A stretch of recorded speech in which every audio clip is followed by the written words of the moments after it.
ତୁମେ କେବେ ଅନୁଭବ କରିଛ ଯେ ଆଳସ୍ୟ ତୁମ ଜୀବନକୁ ନଷ୍ଟ କରୁଛି? ଜଣେ ବ୍ୟକ୍ତି ଆଳସ୍ୟରେ ବିରକ୍ତ ହୋଇ ଭଗବାନ ବୁଦ୍ଧଙ୍କ ପାଖକୁ ଆସି କୁହନ୍ତି, ଗୁରୁଦେବ, ଆଳସ୍ୟ ହେତୁ ମୁଁ କିଛି କରିପାରୁନାହିଁ। ଦୟାକରି ମୋତେ ସମାଧାନ କୁହ। ବୁଦ୍ଧ ହସି ପଚାରନ୍ତି, ପ୍ରଥମେ ମୋତେ କୁହନ୍ତୁ ଆଳସ୍ୟ କ'ଣ? ବ୍ୟକ୍ତି ଜଣକ କହିଲେ, ଗୁରୁଦେବ, ମୁଁ ଜାଣିନାହିଁ, କିନ୍ତୁ ଏହା ଏକ ବହୁତ ଖରାପ ଜିନିଷ। ତାପରେ ବୁଦ୍ଧ କହିଲେ, ଆଳସ୍ୟ ଏକ ଜିନିଷ ନୁହେଁ, ବରଂ ମନର ଏକ ଅବସ୍ଥା।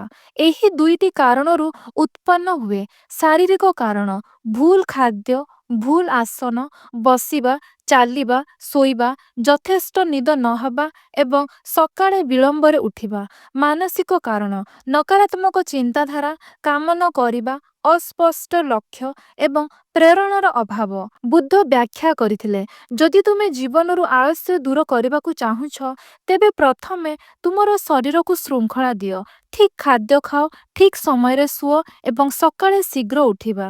ମନେ ରଖ, ଶୃଙ୍ଖଳ ବନ୍ଧନ ନୁହେଁ, ବରଂ ସ୍ୱାଧୀନତା। ତାପରେ ସେ କହିଲେ, ଯେଉଁଠାରେ ଲକ୍ଷ୍ୟ ସ୍ପଷ୍ଟ ଏବଂ କାମ କରିବାର ଏକ ବଡ଼ କାରଣ ଅଛି, ସେଠାରେ ଆଳସ୍ୟ ରହିପାରିବ ନାହିଁ। ଭାବନ୍ତୁ, ଯଦି ଡକାୟତମାନେ ତୁମ ପଛରେ ଥାଆନ୍ତି, ତେବେ ମଧ୍ୟ ଆଳସ୍ୟ ଆସିବ କି?